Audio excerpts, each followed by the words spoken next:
Being in love is enjoyable. The pinnacle of your romance is the wedding day. Years of happy marriage ahead of them as two folks ride out into the sunset together. But when the music ends and the formal attire is packed away, a happy and healthy marriage really gets started. Greetings and welcome back to another bestie video, everyone. Even the most successful couples have ups and downs in their levels of attraction, chemistry, and connection. Marriage can be an amazing journey. Important metrics indicate how well our marriage is doing, and we'll tell you what they are in today's video. Watch until the end to learn about all of them, from asking each other questions to not controlling each other, praising rather than criticizing, letting go of stuff to finding ways to spend time together, and more. You approach things as a team. Making choices as a team with your spouse is a crucial indicator of a happy marriage. If you make decisions that are advantageous to you both as a couple, your marriage will have a solid basis. Team language establishes and sustains a team spirit. When a couple makes the effort to communicate as a team, their marriage becomes stronger and more satisfying. Do you discuss decisions with your partner or make them alone as a couple? Tell us right away in the comments box below. You inquire of one another. You pose queries to one another. Some couples settle into a routine of merely coexisting after living side by side for a number of years or even decades. They give up trying to find out their partner's thoughts and point of view by asking inquiries. There's no way around it. It's a sign of a strong marriage when you can share your thoughts, ideas, and opinions with your partner, even if you fear your spouse won't agree. You prioritize the relationship over accuracy. This indicates that you have a rapid forgiveness skill. This implies that you are open to considering their perspective, even if you believe you are correct and the other person is mistaken. It demonstrates your preference for the relationship over your ego. In certain cases, even if you don't think you're at blame, this can mean you have to apologize first. Your partner will see this as an example of humility and forgiveness, and most of the time, they will reciprocate. You don't attempt to dominate one another. This one is significant. When each decision you make has an immediate impact on another, it becomes natural to want to be in charge. However, it's imperative that you allow one another to be who you are. Despite the fact that these disparities may seem dangerous, the fact that you both have unique strengths and weaknesses, rather than the same ones, makes you stronger. Your first person is your spouse. Who do you call in good times or bad? Your marriage is probably doing well if your partner is the first to hear the majority of your good and bad news. Something is problematic anytime we realize we are depending too much on people other than our spouse.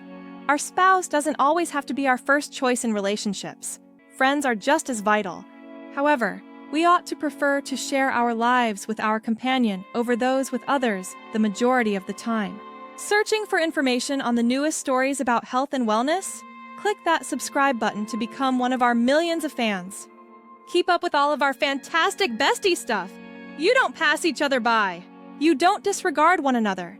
Effective communication is the cornerstone of a healthy marriage.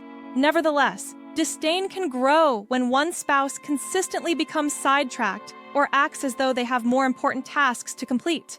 Fobbing is a popular complaint, which is the act of aimlessly browsing through one's phone while someone else is talking. Will you occasionally ignore the conversation? Yes, you are merely human.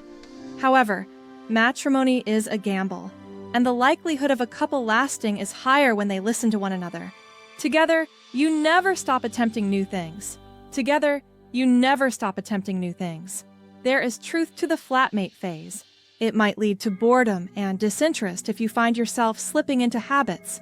This may cause other, more harmful behaviors to seep into the marriage. It can be disheartening for partners if their significant other is unwilling to attempt anything new, like taking a class or visiting a new place. Contempt swiftly follows complacency. Actively attempting to infuse fresh elements into their relationships frequently results in happy couples. You let your significant other to develop independently. Your companion grows apart from you. Growing together is essential. However, it's equally critical for couples to give each other space to develop independently. Constantly being needy and clinging might wear down your partner's feelings and make them give you attention out of duty rather than love. They may eventually begin to view your relationship as a job they might want to leave. Allowing your partner to develop independently of you is crucial to your own happiness. Recall that you are not a prepackaged pair, but rather two unique people who are in love. Some things you learn to let go of. You get better at letting go. You will inevitably irritate each other from time to time. You two will engage in combat. It will accumulate as you recall all the instances your spouse did or did not do something. The best course of action is to discuss it and move on. The partnerships between two outstanding forgivers are the best. There is noise in your home. There is noise in your home. If the nest is empty, it may be considerably quieter than it formerly was. A healthy home isn't silent, though. There is a significant amount of back-and-forth dialogue. You're inquiring, conversing, and trying to establish a connection. The lack of emotional connection is the issue with a silent house. Make time to play, laugh, and take pleasure in each other's company. You give each other more praise than you do criticism. You give more compliments than criticisms. In any relationship, criticism is required. That is how partners develop and comprehend problems. But a collaboration cannot be sustained by criticism alone. You are going to have problems if you are critiquing each other more often than praising one another. In fact, studies indicate that to maintain a positive relationship, you need 5 nice remarks to offset every bad one. Even when your partner isn't around, you talk about them with deference. Even when your partner is not around, you talk about them with deference. The overall atmosphere of your marriage will be determined by the words you say to and about your partner. Despite your disapproval of what your spouse has done, resist the urge to criticize them. Respect each other's opinions when working through conflicts, and stand up for your spouse's reputation in public. Show each other respect when conversing with and about each other. You two are honest with one another. You're candid with one another. It's difficult to put your heart out there and show your weaknesses in a relationship. However, it aids in the development of strong emotional bonds, which are essential for any happy marriage. Your spouse's comfort level and ability to communicate freely with one another are indicators that your marriage has the potential to last. You prioritize your relationship above all else. Your partner comes first at all times. You don't always have the time to put your spouse first because of obligations to your children and your job. That's not the case, though, when you're with the correct person. Saying, "I love you," doing the dishes after supper, or taking them to that new restaurant they've been wanting to try could all be examples of what to do. The key is to prioritize your marriage above all else, no matter how hectic life may seem. This is not natural to some people. It takes effort to become second nature, just like anything else in life. Your arguments are constructive rather than harmful. Your fights are productive, not destructive. Even seemingly flawless couples argue behind closed doors. The difference between dysfunctional and healthy relationships is that disputes shouldn't be about who's right. They need to be more productive.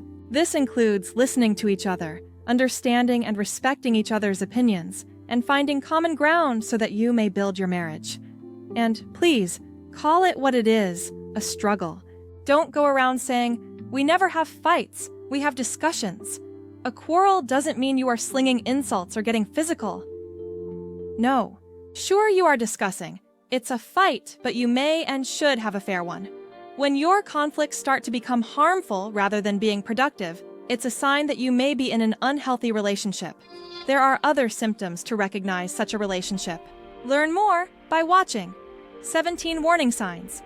You are in a toxic relationship. Now, back to signs you have a very strong marriage. You share each other's beliefs and ambitions. You share each other's values and goals. It would be boring if a couple had the exact same interests or personalities. Some of the strongest partnerships are the ones where the couples balance each other out. One of them may be too spontaneous, but their significant other may pull them in a bit. At the same time, such spontaneous individual might make their partner more extroverted. There are some long-term ideals and goals that they should share, though. For instance, if you want to have children but your husband doesn't, that could have serious implications for your marriage. You seek ways to spend time together. It would be boring if a couple had the exact same interests or personalities. Some of the strongest partnerships are the ones where the couples balance each other out. One of them may be too spontaneous, but their significant other may pull them in a bit. At the same time, such spontaneous individual might make their partner more extroverted. There are some long-term ideals and goals that they should share, though. For instance, if you want to have children but your husband doesn't, that could have serious implications for your marriage. You seek ways to spend time together. You seek opportunities to spend time together. This differs between phases of life.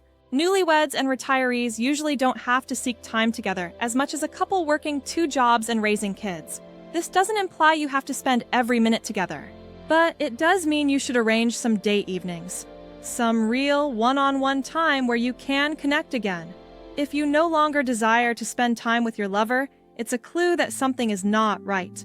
While these might be signs of a happy marriage, it is very important to recognize the signs of an unhappy marriage. Learn more about these signs by watching. Signs: your partner isn't your forever partner, or 8 signs. Your partner no longer loves you. So, go ahead and watch one or both of these videos to know when it's time to walk away from a relationship. How many years have you been married? Let us know in the comment section below.